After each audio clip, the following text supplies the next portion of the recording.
Canada వెళ్ళి చదువుకోవాలి, చదువైపోయాక కెనడాలోనే బాగా సెటిల్ అవ్వాలి అనుకునే వాళ్ళు కాస్త ఆగండి. పరిస్థితులు ఏమీ బాగాలేదండి. కెనడాకి మనకి ఈ మధ్యకాలంలో బాగా సంబంధాలు ఆల్మోస్ట్ ఆల్ చాలా నీచంగా వచ్చేసినాయి అన్నట్టు.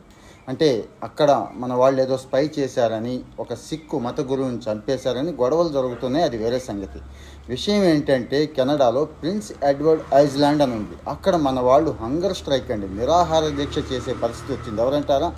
చదువుకుంటున్న పిల్లలు, అలాగే వర్క్ పర్మిట్ కోసం వెళ్ళిన వాళ్ళు. చదువుకునేటప్పుడు వర్క్ పర్మిట్ ఉంటుంది. చదువు అయిపోయిన తర్వాత కూడా కొన్నాళ్ళు ఆ దేశంలో పని చేసుకోవడానికి అవకాశం ఉంటుంది. పని చేసుకుంటూ అక్కడ సెటిల్ అవ్వచ్చు కదా అనే ఆశ కొద్దీ ఇలాంటి దేశాలకు వెళతాం మనం.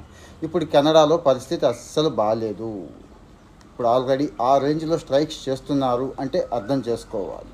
సో మరి ఏం చేయాలి అంటారా? కెనడాలో వర్క్ పర్మిట్ కోసం ఆశపడకుండా కేవలం చదువు కోసం అయితే వెళ్ళండి.